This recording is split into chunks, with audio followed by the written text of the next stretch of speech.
Sejam muito bem-vindos a mais um bônus, mais uma entrevista que eu vou fazer. E hoje é uma entrevista extremamente especial para mim, porque eu estou com uma pessoa genial que eu admiro muito. É uma pessoa fantástica que tem um currículo enorme. Depois eu vou até descrever o currículo na tela. Eu vou deixar ela se apresentar. Mas é uma das pessoas que eu mais admiro e que é referência, é uma grande mentora para mim, inspiração no cuidado de pessoas. Ela tem um currículo extremamente extenso, mas tem uma frase que eu gosto muito, que diz o seguinte: não importa o quanto conhecimento você tenha, não importa o quão especialista você seja, mas quando for tocar uma alma humana, seja simplesmente outra alma humana. E é isso que ela é. É uma pessoa extremamente sensível, agradável e com conhecimento fenomenal. Então, muito obrigado pela oportunidade de estar aqui. Essa introdução não faz jus ainda ao que eu acho de você, mas é um prazer. Muito obrigada pela sua introdução. Eu acho que você foi muito bondoso. Eu que agradeço a sua atenção e você ter me convidado para fazer essa entrevista. Que ótimo, é um prazer. Uma coisa que eu queria saber de você, Sônia, é assim: a sua vida praticamente foi dedicada a entender o ser humano, as suas dores, aspirações, e grande parte da sua vida você passou na prática, né? Realmente fazendo, realmente conversando e convivendo com várias pessoas de várias histórias diferentes. O que te motiva a fazer isso? Interessante essa pergunta, porque eu resolvi fazer psicologia numa época em que psicologia era um bicho de sete cabeças, né? Meu primeiro consultório, quando eu abri, as pessoas olhavam do lado para entrar, para ver se tinha alguém olhando. Se ninguém estava vendo, Ninguém né? estava vendo. As pessoas resolviam fazer psicologia escondido, né? Ou ia para outra cidade para ninguém saber, porque quem ia era porque tinha um problema mental grave. Assim como ia para o psiquiatra, mas o psiquiatra ainda era médico, né? Mas assim mesmo era uma coisa cabeluda e a psiquiatra. O psicólogo, então, quando você ia, era você falar que você era impotente para resolver seus próprios problemas. Me lembro que quando eu comecei meu trabalho em centro de saúde, eu tinha que explicar para cada paciente quem que eu era, quem que era psicólogo e o que o psicólogo fazia, porque era muito novo. Parece até que eu sou muito velha e sou de trabalho, mas hoje as pessoas quando vão fazer terapia, sabem da importância que é você conhecer a si mesmo. Né? E isso é muito motivador. Nós somos, na verdade, um grande facilitador. A gente ajuda as pessoas a refletirem, a olhar para si mesma, a poder entender o que está acontecendo com elas, né? Porque algo as trava, algo faz com que a vida delas não flua do jeito que ela quer. Eu costumo falar que a gente está aqui para ser feliz. E se tem alguma coisa na nossa vida que nos impede de ir em busca dessa felicidade, eu acho que a gente tem que conhecer o que é que está obstruindo, digamos assim, o fluxo da vida. E eu acho que esse é o grande motivador. Eu acho que é muita pretensão a gente falar que está cuidando de almas, mas a gente pensa em alma como algo da sua essência e que você pode conhecer quem você é e você poder trabalhar a seu favor. Eu acho que isso é extremamente motivador. Você vê as pessoas se transformarem em pessoas que elas queriam ser, né? Gratificante, né? Então acho que esse é o que mais Ótimo. motiva. Eu não sei se acho que tem muita coisa a ser falado a respeito disso, mas eu fui gostando cada vez mais e hoje, mais madura, tendo contato com muita gente, sabendo de muitas histórias, a gente percebe que a dinâmica psíquica de cada um de nós, ela funciona como funciona qualquer corpo físico, né? Ela tem um jeito de funcionar. E se a gente consegue amplificar isso, entender como é que cada um funciona, isso facilita muito a vida das pessoas. Então, é Sem muito bom dúvida, né? O trabalhar. autoconhecimento traz uma Sem facilidade dúvida. Não que fique fácil, né? Mas é mais simples. Nunca é fácil. Nunca é fácil, né? E é sempre uma busca. A gente não chega num lugar de falar, agora estou pronto e sei de tudo. Nunca vai estar. Se achar que tá, tem alguma coisa errada, né? Alguma coisa errada. Jung falava uma coisa que eu gostava muito, que ele falava que nós temos que crescer. A gente evoluir, isso é da nossa natureza. A gente pode fazer isso pelo amor, pelo trabalho e pela dor. Mas ele dizia também que a dor era inevitável. Então não é um processo fácil. Se a gente pensar, é contra a natura, né? Uhum. O ego, ele é covarde. A gente quer ficar numa posição confortável, que não mexa com a gente, que a gente possa não ter muito trabalho, porque toda evolução tem muito trabalho. Então, eu poderia supor que é importante que você identifique a dor e que você lide com ela, ao invés de ignorar e fingir que não é com você. Olhar para isso, mexer com isso é saudável? Sem dúvida, é igual a dor física. A dor física, ela é uma dor que está dizendo para você que algo não está bom, né? Que você vai em busca de saber o que é. A dor psíquica é igual. Se ela vem como um sintoma para também ajudar você a ir em busca daquilo que está te atrapalhando. Pode ser um obstáculo, pode ser... Claro que tem algumas dores inevitáveis e que você vai evoluir com elas, mas não tem muito o que fazer no sentido de ser uma dor que não está só dizendo que tem algo errado com você. Uma perda, por exemplo, né? Claro que você evolui com as dores da perda, mas muitas vezes não tem a ver com uma dor própria que você está precisando evoluir. Não sei se você está me entendendo. Sim, claro. Mas, de qualquer forma, tudo que nos ocorre são processos e que faz parte. A gente tem que saber que nós somos humanos, né? Então, esse ideal de perfeição que a gente vê aí nas redes sociais, todo mundo postando as fotos lindas, maravilhosas, é só uma fachada, que na verdade todo mundo tem aí o seu lado sombrio, as coisas, os seus desafios, né? E faz parte, tá tudo bem ser assim, né? Sempre. Eu acho que esse é uma das coisas que a gente tem que reavaliar da rede social, né? Nós gostamos de postar que nós temos sorte o tempo todo, que as coisas sempre dão certo para nós. A gente está sempre em lugares bonitos, comendo comidas gostosas. A gente também faz isso. Mas o nosso cotidiano, ele é cheio de nuances, de situações que você tem que lidar e que muitas vezes não são fáceis. E não tem a ver com sorte ou azar, tem a ver com o nosso lado que é natural que isso aconteça, né? E seria um erro pensar, então, que a sua vida é pior que a da maioria, né? Porque quando a gente vê a vida do outro, parece tudo lindo, né? E a gente vê a nossa vida muito próxima e vê todos os nossos defeitos, a gente fica se comparando, se julgando como um ser inferior. E não é o caso, né? Todo mundo tem suas... Tem até um dito popular que fala que a grama do vizinho sempre é mais verde. Exatamente. Eu acho que a gente tende a olhar para o outro das coisas que a gente não tem, né? Por vezes até com uma certa inveja, né? A gente chama, algumas pessoas chamam de inveja branca, né? Que são aqueles parâmetros que nos servem para dizer do que eu gosto também, né? Entendi. E daí, se eu tenho uma inveja que alguém fez uma viagem maravilhosa, eu não tenho que querer que aquela pessoa adoeça ou tenha um grande azar porque ela teve uma viagem maravilhosa. Eu tenho que entender que aquela viagem eu também gostaria de fazer. E aquilo eu coloco na minha vida como uma premissa, como um desejo, como alguma coisa que eu quero buscar. E muitas vezes o viver em comunidade é contar isso um pouco para nós. O que eu posso evitar e o que eu posso buscar. Isso bem simplificado, né? Não, mas... Mas a rede social, ela na verdade é uma grande máscara, né? Jung falava de persona, né? É aquilo que a gente coloca para que o mundo nos veja daquela forma. Que não necessariamente é a sua essência, não é a sua totalidade, né? É uma face do que você pode ser. Digamos que é a roupa que você quer ser vista. Ótimo.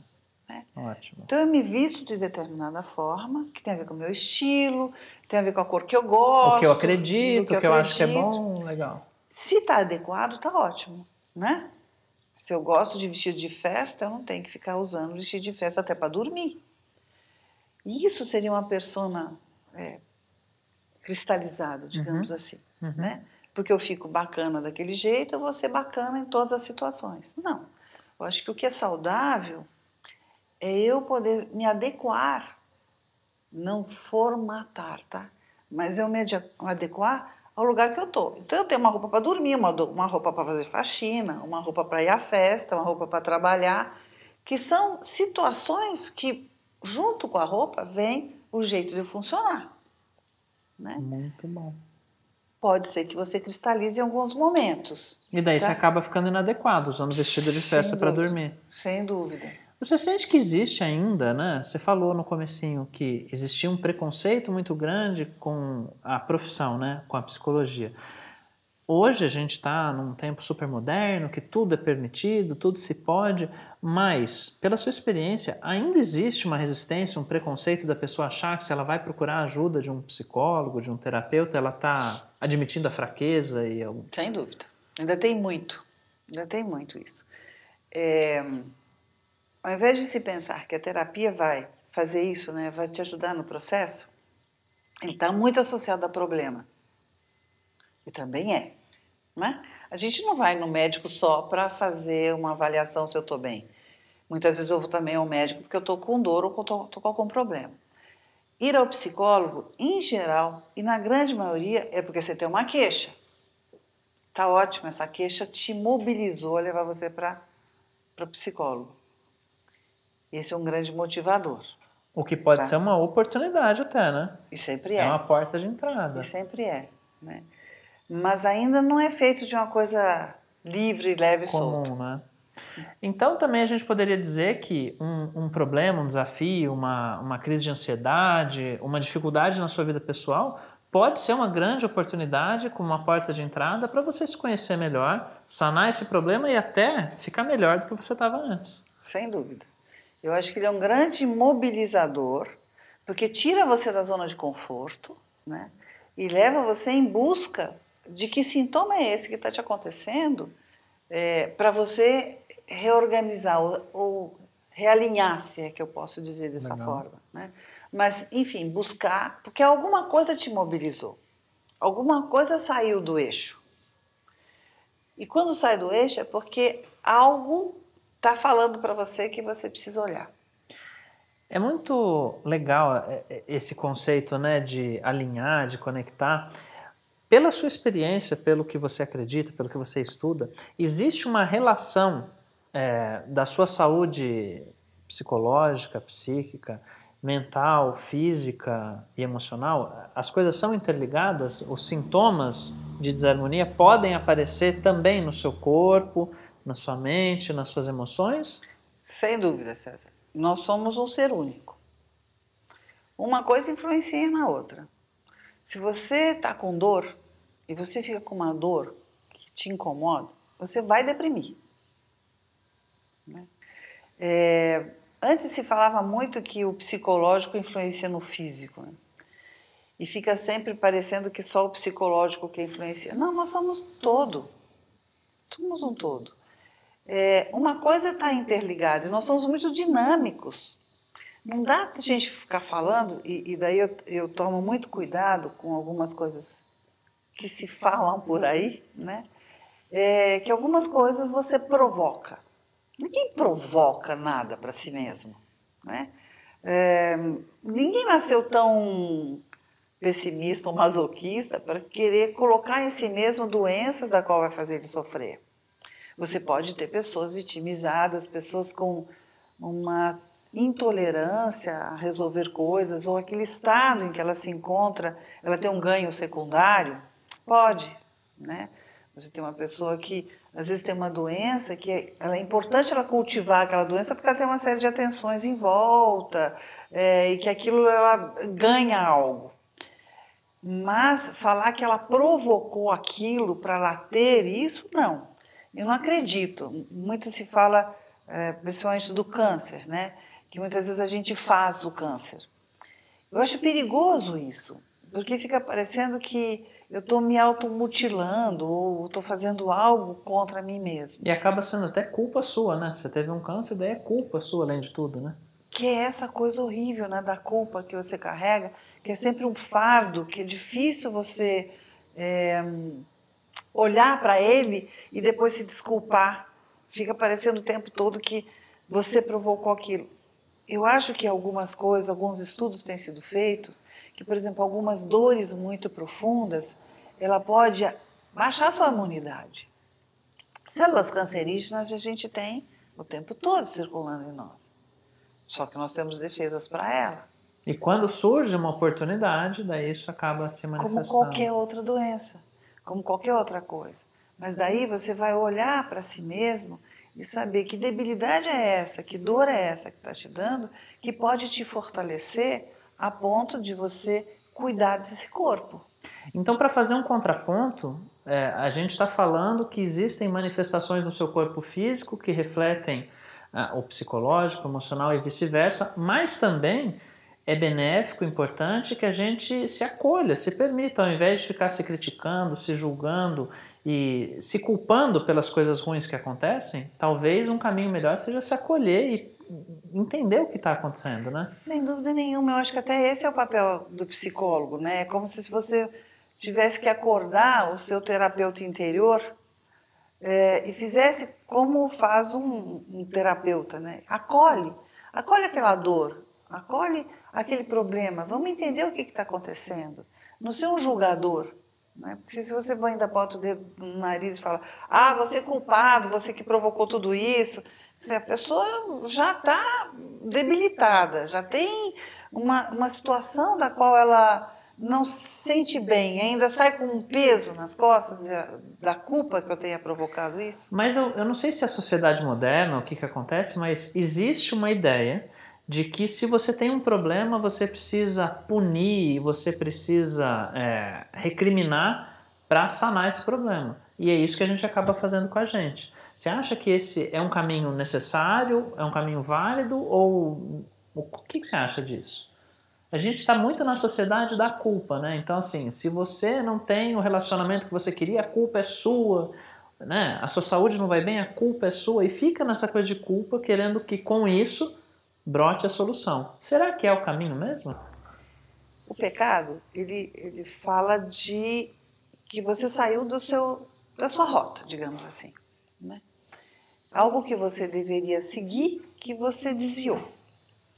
Se a gente pensar que a culpa ela vem de um pecado cometido, eu posso usar isso como uma referência de que caminho que eu estou tomando que não é o que eu deveria. Isso é uma culpa extremamente pertinente para você resolver questões dentro de si mesmo, o que é que você está fazendo com você, que você saiu da sua rota.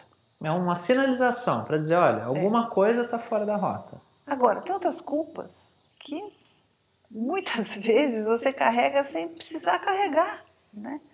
Porque foram impostas, ou porque a sociedade cobra, ou porque, nossa, a mulher engorda um pouquinho. E que não só não traz benefício, como traz prejuízo, né? Sim. Esse lance da mulher engordar. A mulher engorda um pouquinho, ou o homem engorda um pouquinho, sai um pouquinho do parâmetro estipulado, sei lá por quem, né? Ela já sente culpa, não, bota uma roupa já que não é aquela já...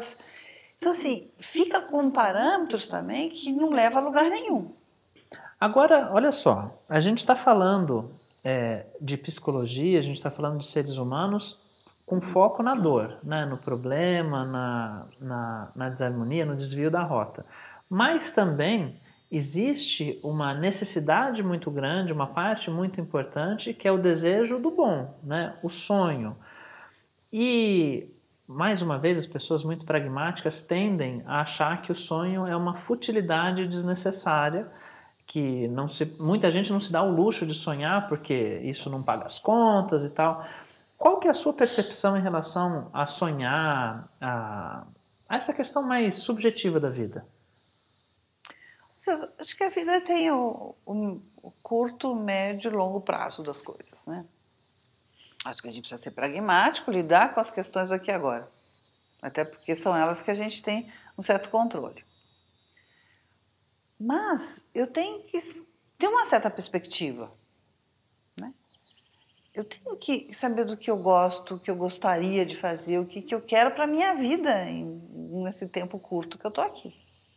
Então, se eu não sonhar em querer, sei lá, estou pensando em mim, fazer uma viagem, né? Como é que eu vou pensar quanto custa, o que vai se despender, como é que eu vou fazer com o meu horário, quando que eu vou fazer essa viagem? Então, eu acho que todo sonho, ele tem planejamentos. Então, eu tenho que trazer esse planejamento para aqui agora, porque daí eu trago o meu sonho para uma realidade. É que muita gente fala que sonhar é bobagem, porque eu não vou alcançar mesmo, né? Ou porque, sei lá, é impossível de conseguir, então é bom nem sonhar. E os idealistas eram pessoas que foram extremamente criticadas. Porque assim, você é muito idealista. Eu acho que por que não, né? Porque eu não posso pensar, mesmo que seja utópico, porque eu sei qual é a minha parte nisso. O que eu tenho que fazer? Pensando em termos políticos ou pensando no seu trabalho, porque muita gente fala assim, não adianta, com aquela pessoa não adianta nada. Fazer aquilo. Se eu não faço a minha parte, e isso tem a ver com sonho, tem a ver com ideal, tem a ver com aquilo que eu posso planejar. Então, o que você está dizendo é que sonhar não tem como única função se transformar num plano em realidade. O sonho por si só, mesmo que não se realize, ele tem uma função também. Eu acho que sempre, porque senão a gente vai pensar que nós temos um objetivo e após cumprir esse objetivo a gente não tem mais nada. Eu acho que o sonho é um grande mobilizador até para eu viver, né? Porque eu projeto a minha vida e no momento que eu projeto a minha vida eu quero viver mais para conquistar aquilo. Tem o conceito do Jung de fazer alma, né? Que está um pouco relacionado com isso, não tá? Quem mais falava de fazer alma é Hillman, Tá. né? E Hillman falava que a gente faz alma vendo um pôr do sol maravilhoso, né? Então, você não faz alma só fazendo coisas, você faz alma, e isso é que eu acho muito legal, é o seu contato com a própria natureza. Que isso é um grande perigo que eu acho que está acontecendo, que as pessoas se distanciando da sua natureza. E na hora que faz isso, ela distancia da natureza externa também. Você pega uma mãe de hoje, ela entra nas redes sociais para ver como é que amamenta, como é que troca, como é que... Ela desconecta de si mesma, né, da sua própria natureza e de confiar nesse instinto que ela tem, materno, de cuidar da sua prole. E ela vai buscar fora uma resposta que já está ali, né? Que é biológica. Pronta. É só ela se consultar. Vai errar? Claro que vai, né? De qualquer jeito, né? De qualquer jeito. Com o Google ou sem o Google vai errar. Com certeza que a gente tem, até com receita de bolo a gente erra a primeira vez que faz, né? Então a gente tem que acreditar que a gente pode, né? A fé em si mesma é uma coisa muito importante. É acreditar que você tem competência para aquilo. Só que as pessoas querem tudo pronto e mágico, né? Tem que ser tudo mágico com sorte, né? E que as resoluções sejam imediatas e que dê sempre certo no menor curto tempo, espaço de tempo. Só que as coisas demoram, a gente tem que ter paciência, persistência para muitas coisas. E tem que saber lidar com a imperfeição, né? Porque é bagunçado, né? Não é perfeito. As pessoas às vezes pensam num relacionamento, né? Marido e mulher, vê aquela coisa de cinema, né? Perfeita. Só que não é. Para chegar naquilo, você faz uma baguncinha, né? E tá tudo bem, né? Então, César, eu acho que precisa sempre da bagunça. Isso é que eu acho, né? Pegando o exemplo da mudança de casa. Quando você vai fazer uma mudança de casa, né? A gente não imagina quanta tralha a gente tem guardada. E quanta coisa preciosa a gente não estava vendo há muito tempo. Eu acho que para tudo precisa disso, né? Eu preciso fazer um balanço, olhar que coisas não me importa mais, que coisas eu ainda estou carregando como um fardo, que sequer vai me levar a algum lugar. E coisas preciosas que eu estou deixando de resgatar, de olhar e de trazer para a minha vida, que estavam lá guardadas. Então, eu acho que essa noção de equilíbrio, que é uma coisa certinha, arrumadinha, não existe. Eu percebo que o equilíbrio está em a gente poder entender essa bagunça toda, de como é que eu vou lidar com essa bagunça toda. Ora, ela vai estar super organizada, mas olha, eu vou ter que tirar tudo para fazer uma grande faxina. Então, eu acho que tem conceitos que a gente tem que tomar cuidado, que eles não são únicos, eles são sempre muito variados, mas para cada situação, de como é que eu vou lidar com ela. E algumas precisam da bagunça. Casamento é uma coisa maravilhosa, você poder casar coisas, né? Seja com um casamento com uma outra pessoa, seja com um trabalho, mas qualquer casamento, você está falando de coisas diferentes que tem uma necessidade, uma vontade de unir. Não tem jeito de fazer isso sem parar arestas, sem entender a diferença do outro, sem aceitar a diferença do outro, né? E para isso precisa de muita briga, né? De muitos ajustes e de muito amor, sem claro. dúvida. Né? E faz parte, né? A bagunça toda é necessária, faz parte e acaba sendo benéfica. Muito bom. E olhar para dentro, né? Porque assim, as pessoas procuram a pílula mágica, a fórmula pronta, mas não existe receita de felicidade, de estabilidade, de um bom casamento. Isso é muito de você olhar para dentro e descobrir o que funciona para você, que não necessariamente vai ser igual do que funciona para o seu vizinho ou para o outro, né? Sem dúvida. Cada um tem seu processo, cada um tem sua história. E você tem que escrever essa história da forma que você quer. Claro que nós temos parâmetros, lógico, nós vivemos em sociedade, tudo que a gente olha, aprende, imita, né? Mas a sua essência é sua essência. É como com a cor do cabelo e o olho com a cor que você nasceu. Você pode até mudar, fazer com uma outra, mas a sua essência está ali. Não tem como você deixar de ser aquilo. Então, muitas vezes você nasce com uma determinada característica de personalidade, jeito de fazer as coisas, o seu jeito. Não adianta, assim, você nascer uma pessoa extremamente introvertida e, de repente, achar que você tem que ser igual a pessoa mais extrovertida que você conhece, ficar se punindo, inclusive, porque você é introvertido. E como você vai lidar com a sua introversão, assim como alguém que é muito extrovertido vai lidar com a introversão dela? É você olhar para as suas polaridades e saber que tudo está contido dentro de você e que você pode ter acesso. Algumas coisas são inábeis, porque você não nasceu com essa habilidade, você vai habilitar.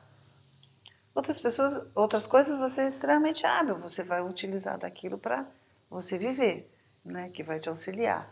Mas saber que tudo está contido e que você pode ter acesso ao que você quiser, isso é muito bom e confortante. Conhecer as ferramentas que mais funcionam para você, né? As facetas que são os seus desafios e as facetas que são as suas habilidades. Sabendo exatamente como usar isso, sua vida se torna mais leve, né? É difícil. É uma busca constante, né? Constante, não vou dizer que é uma coisa fácil. Tem inabilidades para nós que são muito sombrias e que a gente, para habilitar, precisa de muito trabalho. Mas eu diria que a cada resgate a gente se transforma numa pessoa um pouco melhor. Sem dúvida. E não é só melhor para o outro, César, é principalmente para si mesmo, né? É eu estar bem comigo mesmo, porque se eu estiver bem comigo mesmo, com certeza eu vou estar melhor com o mundo, com outra pessoa com quem eu convivo, com o trabalho que eu desempenho, isso sem dúvida nenhuma. Ótimo. Sônia, para encerrar, a gente falou muito também do papel da dor e que a dor é importante, a sombra, a gente olhar para isso. Você acha que precisa ser sofrido? Precisa ser doído? Ou a gente pode encontrar uma maneira de tornar isso mais leve? Porque a dor, ela é necessária, né? Mas o sofrimento, o apego a essa dor, não precisa existir, precisa? Quando a gente fala assim, a dor é inevitável, é porque qualquer transformação tem uma perda. E muitas vezes a gente não quer desapegar de algumas coisas que são importantes e isso pode causar alguma dor. Mas você tem razão, muitas coisas que a gente faz e transforma é pela alegria. Se você está apaixonado, por exemplo, seja por uma causa, por um trabalho, por uma pessoa, é sempre pelo amor, né? E isso é uma coisa que promove. Você está apaixonado, você sai mais bonito de casa, né? Então, muitas coisas, claro que você consegue fazer sem a dor. A gente fala da dor porque, infelizmente, é ela que leva, ou felizmente, é ela que leva você a refletir, né? Porque você não vai no dentista regularmente como você precisa, mas quando você tem uma dor de dente, você vai correndo.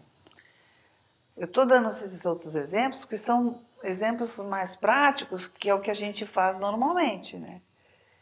Na dor psíquica, seja ela por um sintoma que você está sentindo, ou por uma coisa que lhe ocorreu que você inesperada, é o que leva você na busca do autoconhecimento. Mas você está se autoconhecendo o tempo todo, em qualquer coisa que você faça, em qualquer decisão que você tome, né? Por mais inusitada que seja.